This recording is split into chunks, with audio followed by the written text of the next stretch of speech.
Supreme court ने आसिफ जरदारी की नाअहली के लिए पीटीआई की दरख्वास्त मुनासिब फोरम पर ले जाने के हुक्म के साथ नामंजूर कर दी है। Chief justice Islamabad high court justice Athar Minallah ने आज पीटीआई की जानिब से दायर की जाने वाली जरदारी साहब की नाअहली की जो दरख्वास्त थी उस पर समाअत की। इस दौरान जज ने रिमार्क्स दिए कि सियासी लड़ाई सियासी फोरम पर लड़नी चाहिए, बताएं कि सियासी केस तरजीही बुनियादों पर क्यों सुने। इस पर वकील उस्मान डार ने मौक़िफ़ इख्तियार किया कि यह आइन के आर्टिकल 62(1)(f) के तहत डिस्क्वालिफिकेशन का केस है जो तस्दीक शुदा दस्तावेजात की बुनियाद पर दायर किया गया, जिस पर जस्टिस अतर मिनल्ला ने वाज़ेह अल्फाज में कहा कि आपका मुतालिका फोरम इलेक्शन कमीशन बनता है, आप सियासी मुकदमात अदालत में क्यों लेकर आते हैं। इसी हवाले से हमारा आज रिपोर्ट कार्ड का पहला सवाल है, जरदारी नाअहली सियासी लड़ाई सियासी फोरम पर लड़नी चाहिए, बताएं कि सियासी केस तरजीही बुनियादों पर क्यों सुने। जज का वकील उस्मान डार से मुकालमा। आपसे ये जानना चाहेंगे कि क्या सियासी मामलात कोर्ट में ले जाने चाहिए, हाँ या नहीं। सबसे पहले बाबर सत्तार साहब की तरफ चलेंगे। बाबर साहब, क्या समझते हैं आप?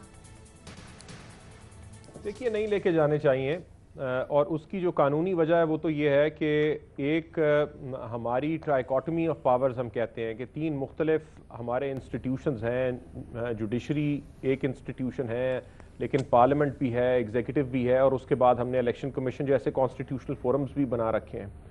तो हर जो डिस्प्यूट है उसकी रेजोल्यूशन ज़रूरी नहीं है कि वो जुडिशरी के पास आए, और उसके लिए हम देखते हैं कि आर्टिकल 63 में बहुत सारे ऐसे डिस्प्यूट्स थे जिन्होंने पहले स्पीकर के पास जाना था, स्पीकर से इलेक्शन कमीशन के पास जाना था, वो सारा मैकेनिज्म हमने डिसेबल कर दिया। उसमें हमारे सियासतदानों का हाथ है बड़ा मेजर के स्पीकर ने ऐसा नहीं इंडिपेंडेंट रोल प्ले किया कि कोई कॉन्फिडेंस बिल्डिंग हो कि हाँ ये मसले वहाँ पे हल हो सकते हैं।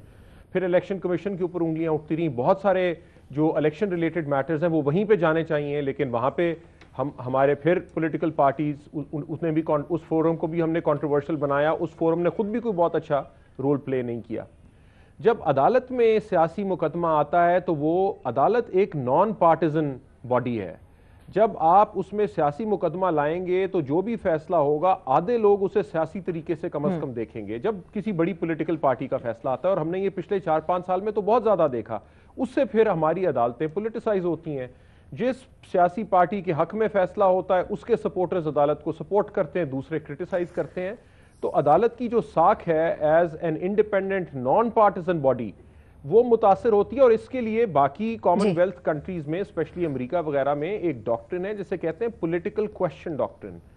और पॉलिटिकल क्वेश्चन डॉक्ट्रिन ये है कि अगर कोई और कॉन्स्टिट्यूशनल फोरम मौजूद है जो ज्यादा बाइख्तियार है और जिसके पास कोई बेहतर स्टैंडर्ड है उस मसले को हल करने का, या फिर अदालत के पास कोई ऐसा स्टैंडर्ड नहीं है हल करने का जो यूनिफॉर्मली वो बाकी जगहों पे अप्लाई कर सके, तो अदालत को ऐसा मुकदमा नहीं सुनना चाहिए। तो मेरा ख्याल है बड़ा मुनासिब फैसला है।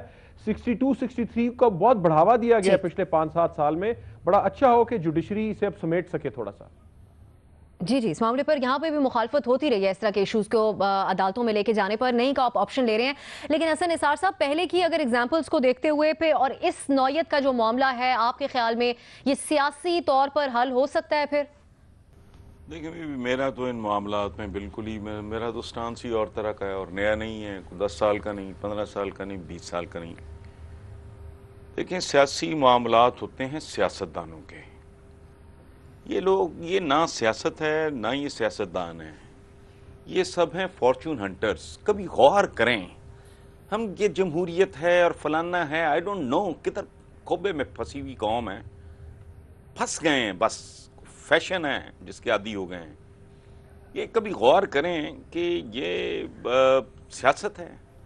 सियासतदान इन हालात में से मुल्क जिनमें से गुजर रहा है, सियासतदान इस तरह बिहेव करते हैं, इस तरह के होते हैं, उन पे थोक के हिसाब से कोई एक आध को बददियानत निकल आया, को निकाल दिया गया या फलाना टमकाना। ये तो पूरे का पूरा ये और मुल्क बुज़कशी का मैदान है। सो मैं तो ना इनको सियासतदान सच्ची बात है समझता हूँ। तो इनका क्या, ये गैर सियासी से लोग ये और तरह का, मतलब ये सुल्तान डाकू हैं अपनी अपनी किस्म के सारे। वरना जो देखो, बात सुनो, अगर जिसको सही अंदाजा है, ये भी मैं स्टेट बैंक का पढ़ रहा था, सुन रहा था टीवी पे, उससे पहले मैं लोगों का मातम सुन रहा था जियो पे ही। सुई गैस के बिल्स पकड़ गए कि जी 60-60 हज़ार 70-70, वो भूखे नंगे लोग बेचारे ان حالات میں جو کچھ یہ لوگ کر رہے ہیں جی اور سارے کے سارے there's no exception، یہ سیاستدان، یہ عجیب و غریب دکانداروں کو آپ دانشور کہتے ہو، تو بہرحال میرا تو ان کو کیا، تو پھر متعلقہ فورم حسن صاحب کون سا ہو سکتا ہے؟ نہ یہ سیاست ہے نہ یہ سیاستدان ہے۔ ٹھیک، نیائی صاحب سے پوچھتے ہیں۔ نیائی صاحب، آپ کے خیال میں پھر آگے پی ٹی آئی کس طرح لے کے چلے گی اس معاملے کو؟ اب میرا خیال میں اصل میں اس کا بیک گراؤنڈ کچھ اور ہے۔ پی ٹی آئی کے منہ کو خون لگا ہوا ہے۔ یہ عثمان ڈار صاحب تو خصوصی طور پر ایک عرصے سے ان کی خواہش ہے کہ ان کے مقابلے میں جو خواجہ آصف صاحب سیالکوٹ سے الیکشن جیتتے رہے ہیں وہ کسی طریقے سے نااہل ہو جائیں، اور وہ جو 4 حلقے تھے ان میں سے خواجہ آصف صاحب کا حلقہ بھی تھا جو عمران خان جس کا زور و شور بنیاد میں چاہتے تھے، اور جن کو یہ سپریم کورٹ تک گئے، لیکن اس کو انہوں نے وہاں پہ بھی جا کے جو ہے اس کی پیروی نہیں کی، اور وہاں سے جرمانہ بھی ہوا یہ عثمان ڈار صاحب کو اس وقت پہ۔ تو یہ سوائے اس کے کہ ان کا یہی خیال ہے کہ جتنے سامنے لوگ ہیں امیدواران ہیں وہ نکل جائیں اور سنجیاں رہ جائیں گلیاں، اور یہ وہاں پہ اپنا دال دلی چلا سکیں۔ عدالت نے بالکل صحیح کہا ہے کہ آپ کسی مناسب جو فورم ہے، جیسے بابا ستار صاحب نے اس کو صراحت کے ساتھ فرمایا ہے کہ وہاں پہ پورا ایک ہمارے پاس سسٹم موجود ہے اس میں کیسز کو لے جانے کا، اور لے کے بھی گئے تھے، پتہ نہیں کیا آن پڑی کہ یکدم جا کے خود واپس لے لیا۔ پھر شاہ محمود قریشی صاحب کا جو پرسوں چوتھ کا بیان ہے کہ اس نے کہا جی کہ طاقتور حلقوں سے جو میں نے سنا ہے کہ وہ جو ہے ان کو انہوں نے نامنظور کر رکھا ہے، زرداری کو اور نواز شریف کو، تو یہ نامنظوری کی ایک منظوری کی اور رائے عامہ کو ریجیکٹ کرنے کی حکومت چلی ہوئی ہے، تو اس کے اندر شاید ان کا دال دلیہ یہ سمجھے ہمارا بھی چل جائے، وگرنہ مجھے کچھ سمجھ نہیں آتی کہ اس کے طرح کیسز جو ہیں اسی سلسلے کی کڑی آپ کو لگتا ہے نہیں آپشن یہی صاحب آپ لے رہے ہیں؟ مقابلے میں جب وہ کیس آتا ہے تو اس کو تو کوئی کورٹ جو ہے خاتمہ میں نہیں لاتی، جو تحریک انصاف کے خلاف جب اس طرح کے 62 63 ایف کے اوپر جتنے بھی کیس ہیں 62 62 1 ایف کے اوپر تو وہ خاتمہ نہیں لاتے، اس پہ لاتے ہیں۔ بار میرا جواب نہیں میں ہے، نہیں آپشن آپ لے رہے ہیں۔ ارشاد بھٹی صاحب، اب اگر یہ پی ٹی آئی سیاسی طور پہ بھی اس معاملے کو آگے لے کے چلتی ہے تو آپ کے خیال میں کوئی شواہد لے کے آ سکے گی اپنے کلیم کو پروف کرنے کے لیے آصف زرداری کی ڈسکوالیفیکیشن کے حوالے سے؟ دیکھیے، پہلی بات تو یہ ہے کہ جج صاحب کے ریمارکس سر آنکھوں پر، جسٹس اطہر من اللہ میرے بڑے فیورٹ جج ہیں، ہم نے جوڈیشری آزادی مہم میں ان کے پیچھے نعرے مارے ہوئے ہیں، مگر یہ حضور نہ یہ امریکہ ہے، نہ ہمارے بڑے امریکن ہیں، نہ ہم امریکی ہیں۔ عدالتیں سب کی ہوتی ہیں اور عدالتیں تنقید سے گھبرایا نہیں کرتی، عدالتوں فیصلوں سے پہچانی جاتی ہیں۔ پھر حضور کیا آئین میں لکھا ہوا ہے، آئین یا قانون میں، کہ سیاسی معاملات آپ عدالتوں میں نہ لایا کریں؟ یا جب بندہ سیاست میں چلا جائے اور اس کے ساتھ کوئی زیادتی ہو رہی ہو تو آپ کو عدالتوں میں نہیں آنا چاہیے؟ اور دوسری بات ہے، اگر عدالتوں میں نہیں آنا چاہیے تو فورم کون سا بچتا ہے؟ پارلیمنٹ جو آپ کے سامنے ہے، الیکشن کمیشن کے اختیارات کیا ہیں، اس کی کتنی مانی جاتی ہے، اور جتنا اس پر اعتبار ہے وہ بھی آپ کے سامنے ہے، اور جتنی اس کی سکروٹنی ہے وہ بھی آپ کے سامنے ہے۔ کیا کیا نہیں نکل گئے، لوگ جھوٹ بول کر نکل گئے، اساس سے ڈبل کر کے نکل گئے، جو شو کیا، جو بتایا، جو ظاہر کیا، نکل گئے، کوئی نہیں۔ تیسری بات ہے ہماری خوش نصیبی حضور جسٹس اطہر من اللہ صاحب کی عدالتیں آزاد ہیں، ورنہ ان سیاستدانوں نے جو اداروں کا حال کیا ہے وہ آپ کے سامنے۔ آپ پاناما کو لے لیں، معاملہ پہلے پارلیمنٹ میں آیا، 8 مہینے ٹی او آرز نہیں بنے، ایف آئی اے نے کہا کہ ہم تو پبلک آفس ہولڈر کے خلاف کچھ کر ہی نہیں سکتے، state bank, F B R, S C P نے ہاتھ کھڑے کر دیے، نیب نے کہا میں اکیلا کچھ نہیں کر سکتا۔ وہ تو بھلا نواز شریف صاحب کو انہوں نے خط لکھا، اگر وہ نہ لکھتے تو کیا یہ معاملہ عدالت میں نہیں جانا چاہیے تھا؟ یہ پبلک منی ہے، یہ ٹیکس کا معاملہ ہے، یہ ہمارے پیسوں کا معاملہ ہے، یہ ہماری سیاست کا معاملہ ہے، یہ ہماری حکومت کا معاملہ ہے، یہ ہمارا معاملہ ہے، ہماری چوری کا معاملہ ہے، ہمارے ڈاکے کا معاملہ ہے، ہمارے فراڈ کا معاملہ ہے۔ حضور یہ پاورفل لوگ ہیں، یہ پبلک منی، لوٹ مار، کرپشن کا معاملہ ہے، خود احتسابی کا کوئی نظام نہیں ہے۔ اور پھر جب عمران خان کی تلاشی ہو چکی ہے، جہانگیر ترین نااہل ہو چکا ہے، نواز شریف صاحب نااہل ہو چکے ہیں، تو اب اور آگے سنیں حضور، یہ کریں، صفائی کریں۔ آپ ہمارے ہیں، ہم آپ کے ہیں، اس ملک میں آپ کو بھی اپنا کردار ادا کرنا چاہیے۔ اور پھر آخری بات، جی آئی ٹیز کیوں بنتی ہیں؟ آخری بات، جی آئی ٹیز کیوں بنی؟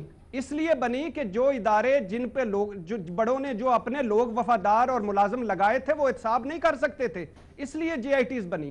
ورنہ JITs ہی نہ بنتے, یہ ادارے انصاف کر لیتے. تو خود احتسابی ہے کوئی نہیں, ڈرامے ہیں, مظلومیت ہے, دھوکے ہیں, فراڈ ہے, جھوٹ ہے. ٹھیک ہے ارشاد صاحب, نہ جائیں تو کہاں جائیں؟ مظہر عباس صاحب, ارشاد بھٹی صاحب کی جس طرح گفتگو اب چل رہی ہے اس کو سنتے ہوئے پھر اگر ہم یہ بھی اگزامپل سامنے رکھیں کہ پیناما کیس کیا اپنے انجام تک پہنچتا اگر بات عدالتوں تک نہ آتی, اور پھر اگر عدالت نہیں تو کون سا صحیح فورم ہے جہاں خاطر خواہ نتائج سامنے آئیں؟ دیکھیے بھٹی صاحب تو جلسے سے خطاب کرتے ہیں لیکن وہ کیا کہہ رہے ہیں, سپریم کورٹ نے کیا کہا ہے اور اسلام آباد ہائی کورٹ نے کیا کہا ہے, ذرا وہ تو دیکھ لیں. انہوں نے کہا کہ بھائی یہ اپروپریٹ فورم نہیں ہے, جو چیز آپ کے کانسٹیٹیوشن اور اس میں لکھی آپ اسی طریقے سے تو چلیں گے قانون کے, ورنہ تو سپریم کورٹ بھی سن لیتی. پاناما سن لیا سپریم کورٹ نے. انہوں نے کہا آپ فورم کے تھرو آئیں. پہلا فورم کیا تھا, اور یہ ہمارے یہاں کیوں ہوتا ہے کہ ہم ڈائریکٹلی سپریم کورٹ پہنچ جاتے ہیں, یہ اس کیمرے کی چمک ہے, یہ میڈیا کی چمک ہے کہ جی الیکشن کمیشن میں اگر درخواست دی تو شاید میڈیا اتنا کوریج نہ دے, ڈائریکٹ سپریم کورٹ جانا چاہیے. ڈائریکٹ سپریم کورٹ چلے گئے, انہوں نے کہا جی یہ نہیں ہے, اپروپریٹ فورم میں جائیں. اب ان کے لائر کو بتانا چاہیے تھا, ان کو عثمان ڈار صاحب کو, کہ اپروپریٹ فورم کون سا ہے آپ کا. اب وہ اچھا ہے برا ہے, وہاں کیسز ہیئرنگز انکوائریز پڑی رہتی ہیں, وہ الگ بات ہے, لیکن فورم تو وہی اویلیبل ہے. اس کے بعد آپ اس فورم سے آپ کو ریلیف نہیں ملتا تو اس کے بعد آپ دوسرے فورم پہ آتے ہیں, اس کے بعد آپ بڑے فورم پہ آتے ہیں. جو آپ کے قانون میں جو ترتیب دی گئی ہے وہ اسی کے لحاظ سے آئیں گے آپ. باقی رہ گئے معاملات, سیاسی معاملات اور سیاسی مقدمات, دونوں چیزوں میں فرق ہے. آپ اگر صرف اس لحاظ سے لے جا رہے ہیں, پولیٹیکل پوائنٹ اسکورنگ کے لیے لے جا رہے ہیں تو الگ بات ہے. کوئی سیریس کرمنل کرپشن کیس ہے وہ الگ بات ہے. لیکن اس کے لیے جو بھی اسلام آباد ہائی کورٹ نے یہ نہیں کہا, انہوں نے ریجیکٹ نہیں کی ہے, نہ سپریم کورٹ نے ریجیکٹ کی تھی. انہوں نے کہا یہ فورم نہیں ہے, فورم پہ آئیں, پراپر فورم سے آئیں. دوسرے دیکھیے, جو شروع میں حسن صاحب بات کر رہے تھے, ہمارے جو سیاستدان ہیں وہ جس دن سیاست میں آتے ہیں اور جس دن وہ منتخب ہو جاتے ہیں, ایک عجیب و غریب جملہ وہ کہتے ہیں, اور وہ سب کے سب کہتے ہیں, کوئی ایک نہیں ہے. جب بھی کبھی ان کی گاڑی روک لی جاتی ہے, کوئی ان کے ساتھ ہتک ہو جاتی ہے, تو ایک جملہ وہ ضرور کہتے ہیں, اور جس سے ثابت یہ ہوتا ہے کہ جس دن وہ منتخب ہوتے ہیں عوام سے اپنا رشتہ توڑ لیتے ہیں. وہ کہتے کیا ہیں؟ دیکھیے جی, اگر ایک MNA کے ساتھ یہ ہو سکتا ہے تو پھر ایک عام آدمی کے ساتھ کیا ہو سکتا ہے. آپ یہ نوٹ کریں, یہ جملہ ضرور آتا ہے, اور اسی لیے انہوں نے اپنے پریولیجز بنائے ہوئے ہیں.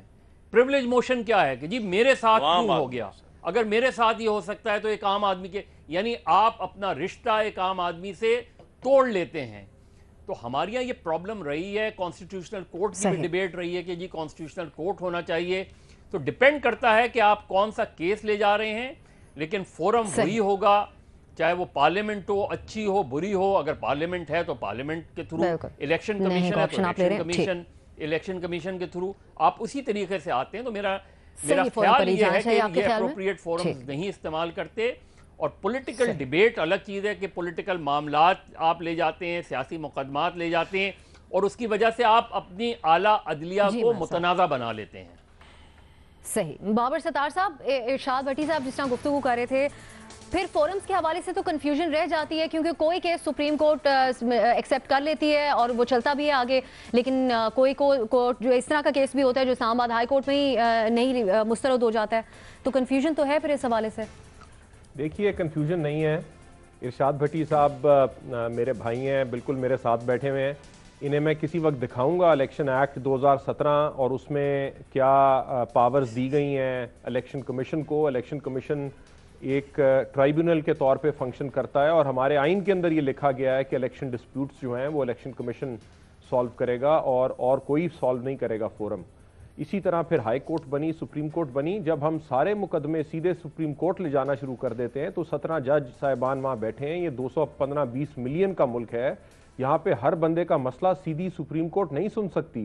اسی لیے مختلف فورمز بنائے گئے ہیں, اور پھر ایک اپیل کا پروسیس دیا گیا تاکہ ہر ایک کو ڈیو پروسیس ملے. और फिर रूल्स बनाए गए हैं और जजमेंट्स के अंदर लिखे गए हैं कि कौन से मुकदमे आप किस तरह से सुनेंगे, कौन सा टेस्ट अप्लाई करेंगे। तो वकला जब जाते हैं सुबह अदालत में और कहते हैं हम नया मुकदमा लेके आए, तो अदालत पूछती है, ये नहीं कहती कि जी ले आए हैं तो चले बस अब हम फैसला करेंगे। वो पूछती है कि मेंटेनेबल कैसे है, या आप हमारे सामने कैसे ले आए हैं, निचली अदालत में क्यों नहीं गए, कहीं और लेके क्यों नहीं गए। तो ये सारी कानूनी बातें हैं, लेकिन बड़ी भट्टी साहब की बड़ी अच्छी तकरीर थी, मुझे तो पसंद आई। कानूनी तौर पर आप अपनी बात पर उसी तरह से कायम है। इरशाद भट्टी साहब रिस्पॉन्ड करना चाहेंगे? ज़ाहिर है मैं मज़र भाई हैं, हमारे सीनियर हैं, उन्होंने जलसे से मुझे खिताब करवाया है, इन्होंने मेरी तकरीर कर दी है। अब मैं एक लीडर बनना, वो हफीज़ साहब मुझे कह देंगे मैं सियासत में चला जाऊंगा। बात बेसिकली ये है कि ये केस था जायदादों का असासे बियॉन्ड मीन्स, वो जो था जब सुप्रीम कोर्ट इन्होंने हमारे बड़ों ने एक चालाकी की और वो जो फार्म था कि जिसमें असासे डिक्लेयर करने थे, बड़े वो निकाल दिए कि वो कर्जा भी ना शो करें, सरकारी मुलाजमत भी ना शो करें, फलाना ना शो करें, ये ना शो करें, तो सारा चलता है। वो फिर हमारे 2 जर्नलिस्ट और 1-2 वकील गए कोर्ट में, लाहौर हाई कोर्ट ने फैसला दिया सुप्रीम, तो ये उसका केस है। सुप्रीम कोर्ट ने उसमें जस्टिस साकिब निसार साहब ने कहा था कि अगर ये आप इस तरह का कुछ हुआ तो हम उसको नाअहली समझेंगे 62(1)(f) के तहत, नंबर 1। नंबर 2 ये है कि जो हमारे असासे हैं, जो ये फार्म डिक्लेयर किए हैं हमारे सारे सियासतदानों ने, यानी मरियम नवाज से बिलावल तक, बिलावल साहब से जरदारी साहब तक, जरदारी साहब से शहबाज शरीफ साहब तक, अगर वो एक्सेप्ट हो गए हैं और वो MNAs पार्लियामेंट में बैठे हुए हैं, तो यकीन करें फिर मैं क्या करूं, इलेक्शन कमीशन का सुई के नक्के से ऊंट गुजर गए हैं अल्लाह के फजल से, और यानी पहला सिस्टम स्क्रूटनी का ही फेल हो गया है। तो अब इसमें अदालत में अगर कोई चला जाता है तो ये जुर्म नहीं है, कोई कुछ नहीं हो सकता। क्या आप करना चाहते हैं इस मुल्क में, क्या नहीं करना चाहते, ये अदालतें हमारी हैं। जस्टिस मिनल्ला साहब हमारे हैं, हम उनके करना चाहेंगे। अफसर नहीं, देखिए मैं खाली एक ये बात, भट्टी साहब अगर ये समझ लें एक बात, तो ये जरूरी बात है, जो हाई कोर्ट है या सुप्रीम कोर्ट है, ये ट्रायल कोर्ट नहीं है, ये एविडेंस नहीं ले सकती। इसका मतलब ये है कि अगर मैं ये भट्टी साहब पे इल्जाम लगाता हूं, अगर ये माशाल्लाह किसी दिन बन जाए MNA और मैं इन पे इल्जाम लगाऊं कि इनकी ये 2 जायदादें जो इन्होंने डिक्लेयर नहीं की, तो वो मेरा इल्जाम होगा, वो फिर किसी अदालत में चलेगा, उसके ऊपर मुझे कोई एविडेंस पेश करनी पड़ेगी, कोई बंदा पेश करेंगे कि जनाब ये देखें इससे इसने खरीदी, इसे बेची, अनलेस कि ये मान जाएं वो बात। अगर मान जाएं, एडमिटेड फैक्ट हो, कोई डिस्प्यूटेड फैक्ट ना हो, खाली कानूनी सवाल का जवाब देना हो, फिर हाई कोर्ट सुप्रीम कोर्ट दे सकती है, वरना ये अदालतें एविडेंस नहीं ले सकती। उसके लिए एक फोरम है और वो फोरम इलेक्शन ट्राइब्यूनल्स हैं, 10 सेकंड वहां पे भी जज बैठते हैं, तो वहां जाइए। एक और भी बड़ी सिंपल सी बात है, एक सिंपल सा फैक्ट है कि असेंबली के अपने भी जो रूल्स ऑफ बिजनेसेस हैं, उसके अंदर भी ये केस जो है इस तरह का उसमें पुटअप किया जा सकता है। और chief justice Islamabad high court ने एक तो ये पॉइंट आउट किया है, दूसरा उन्होंने कहा इलेक्शन कमीशन पाकिस्तान में जा सकता है। तो उन्होंने ये नहीं कहा कि केस को जो भट्टी साहब तो ऐसा सीना को भी शुरू कर दी जैसे कि वो केस ही नहीं सुनना चाहते और वो बिल्कुल कहना चाहते हैं जी हम ये फलां को सुनेंगे फलां का नहीं। उन्होंने कहा जी उसका राइट फोरन मौजूद है और आपको वहां से डेस्क करके आना पड़ेगा कि हमारे पास बेशुमार केसेस हैं और अगर हमारा हर चीज 199 पड़ी है 199 के अंदर 62(1)(f) के तहत करना चाह रहे हैं। जी मदद साहब देखें, इलेक्शन ये जो अभी इन्होंने पार्लियामेंट्री, एक मिनट, इसमें जो अभी जो इन्होंने पार्लियामेंट्री कमेटी बनाई है इलेक्शन रिगिंग के हवाले से, ये भी गलत है, क्योंकि इलेक्शन ट्राइब्यूनल मौजूद है। इलेक्शन ट्राइब्यूनल में पिटीशंस फाइल हुई हैं। आप ये जोर जरूर दे सकती है पार्लियामेंट के जी 4 महीने में आपने फैसला करना था, आज 6 महीने हो गए हैं, इलेक्शन ट्राइब्यूनल फैसला नहीं कर रहा। लेकिन अगर इलेक्शन कमीशन ने उसके पेपर्स को ओके किया है और उसके बाद आपको कोई चीज़ पता चलती है कि जी इनके जरदारी साहब के ये अकाउंट है, ये इन्हें डिक्लेयर नहीं किए, तो आप उसी फोरम पे जाएंगे जिस फोरम ने उनका नॉमिनेशन एक्सेप्ट किया है। आप डायरेक्टली किसी और जगह नहीं जाएंगे। आपका पहला फोरम वही बनेगा कि जो उसकी नॉमिनेशंस एक्सेप्ट करता है कि जी इन्होंने ये डिक्लेयर नहीं किए हैं। इसलिए जो चाहे तरीक़ाकार स्लो हो, तेज हो, उस पर अपनी उसकी काहली है, अपनी जो है ज्यादती है कि जी सालों केस पड़े रहते हैं। लेकिन आपका फोरम वही है जो फोरम एक्सेप्ट करता है नॉमिनेशन, वही रिजेक्ट कर सकता है। हमारे नाज़रीन ने आप लोगों की गुफ्तगू मुलाहिजा की, 3 वाज़ेह नहीं के ऑप्शन, इरशाद साहब ने इसमें हाँ का ऑप्शन लिया है।